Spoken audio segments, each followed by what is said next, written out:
Halo teman-teman semuanya, Assalamualaikum warahmatullahi wabarakatuh. Om Swastiastu, Namo Buddhaya, Salam Kebajikan. Oke teman-teman, sebangsa dan setanah air yang saya cintai dan yang saya banggakan. Dimanapun Anda berada, mudah-mudahan teman-teman diberikan kesehatan dan dimudahkan rezekinya, amin Allahumma amin. Oke, tema kali ini adalah bahasa Indonesia. Bagaimana bahasa Indonesia ini diklaim oleh pihak Malaysia, karena menganggap pihak Malaysia bahwa bahasa Indonesia ini tidak ada yang ada hanya bahasa Melayu Malaysia. Oleh sebab itu saya akan mereaksi YouTuber dari Malaysia yang mereaksi tentang bahasa Indonesia yang mendunia. Kita lihat ekspresinya dan reaksinya ya teman-teman. Saksikan video yang satu ini, tonton sampai selesai dan jangan lupa like, komen, dan subscribe. Bahasa Indonesia Melayu. Hingga kini terlihat bahwa Malaysia, negara tetangga, tampaknya belum sepenuhnya menerima status bahasa Indonesia sebagai bahasa resmi UNESCO. Hal ini terungkap dari berbagai komentar warganya. Tapi dalam menghadapi hal tersebut, Kepala Pusat Pembinaan Bahasa dan Sastra Kemendikbud RI, Muhammad Abdul Kak, memberikan respon tegas kepada netizen Malaysia yang berpendapat bahwa yang seharusnya diakui oleh UNESCO adalah bahasa Melayu. Oke, kita lebih-lebih. Nah, negara tetangga yang paling mendukung kita adalah Filipina. Nah, Filipina sangat mendukung.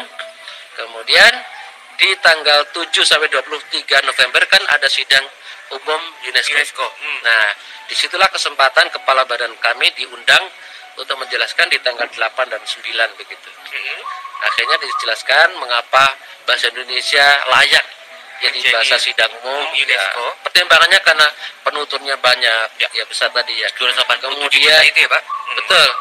Kemudian sudah mendunia, sudah ada 54 negara.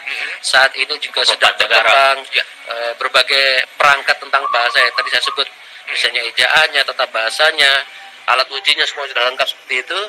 Kita sampaikan semua dan akhirnya di tanggal 20 tanggal 20 itu sidang umum UNESCO itu memutuskan bahwa bahasa Indonesia resmi menjadi bahasa sidang umum UNESCO. Luar biasa penjelasan yang sangat komprehensif, Pak. Saya jadi membayangkan bagaimana Pak Kepala Badan tuh melakukan presentasi dan juga bagaimana timnya ya, Pak. Ini kayaknya timnya nggak tidur-tidur nih. Bapak nggak tidur-tidur nih. Baik, Pak Hak, ini selanjutnya ini terkait dengan upaya internasionalisasi bahasa Indonesia ini juga di beberapa media sosial ini termasuk media massa nasional di Malaysia nih, Pak. Ini negara tetangga kita ini ada tanggapan yang kurang menyenangkan nih Pak terkait dengan ditetapkannya bahasa Indonesia menjadi bahasa resmi sidang umum UNESCO. Kita bisa tampilkan nanti untuk beritanya begitu. Nah, bagaimana nih Pak? Menurut pandangan Bapak, bagaimana kita seharusnya sebagai bangsa menyikapi hal tersebut, Pak? Baik, sebenarnya dari sisi lain ya kita menganggap lucu saja begitu ya. Maksudnya lucu begini, kita bisa menengok ke belakang ya.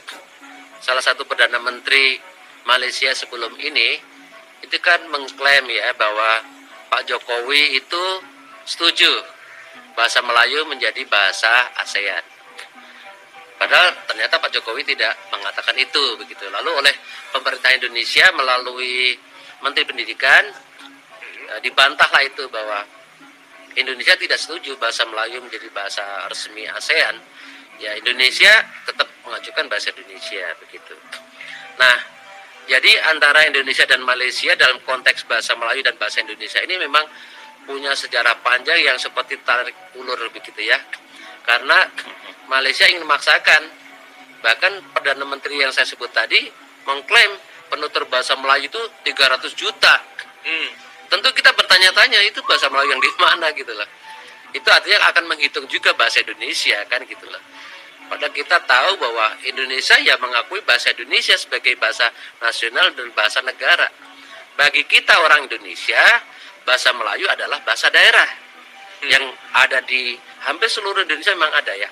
Kalau menurut kajian kami di Indonesia itu lebih dari 80 bahasa Melayu ya, sebagai bahasa daerah. Sebagai bahasa daerah. Misalnya di Jakarta kan ada bahasa Melayu dialek Betawi gitu ya. Nah, di seluruh Indonesia itu ada sekitar 80. Sampai ke Papua sana ada semua begitu. Dan itu kita anggap sebagai bahasa daerah. Nah, jadi tidak mungkin kita mengatakan bahasa Melayu sebagai bahasa negara, bahasa nasional, bahasa Asia, tidak mungkin. Karena kita sudah secara resmi mengatakan bahasa Indonesia sebagai bahasa negara.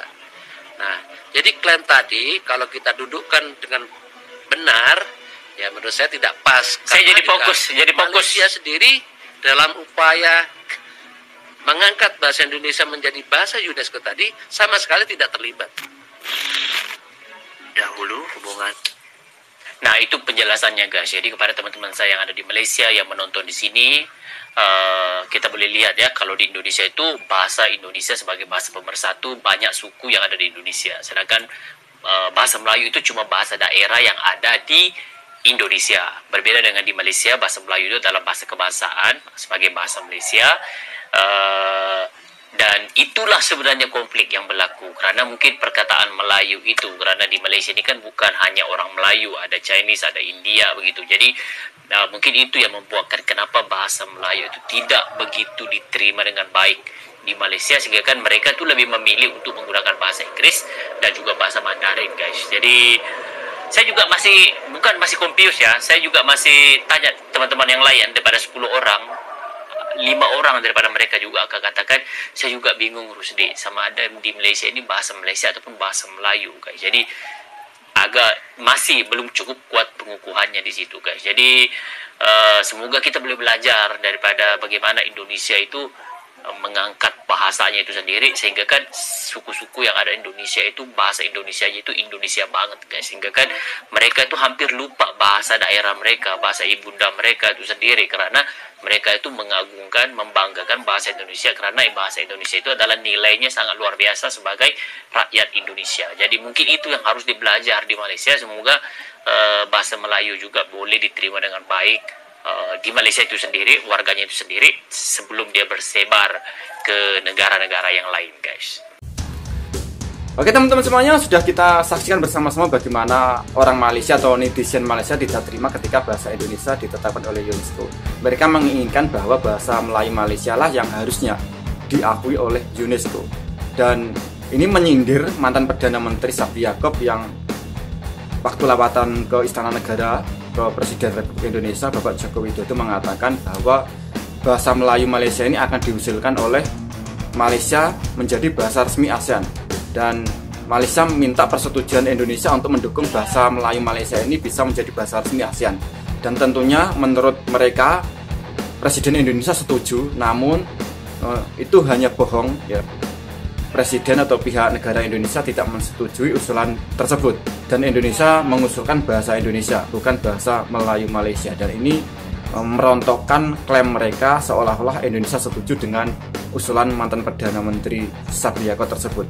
Dan ini tentunya membuat kita sebagai bangsa Indonesia menolak tentang bahasa Melayu Malaysia ini menjadi bahasa resmi ASEAN, karena Indonesia ini harusnya tetap mengusulkan bahasa Indonesia menjadi bahasa resmi ASEAN. Dan alhamdulillah bahasa Indonesia ini sudah ditetapkan oleh UNESCO. Oke teman-teman, bagaimana menurut Anda? Silahkan teman-teman berkomentar di bawah kolom komentar. Cukup sekian video dari saya, apabila ada kesalahan mohon maaf yang sebesar-besarnya. Wassalamualaikum warahmatullahi wabarakatuh. Salam NKRI.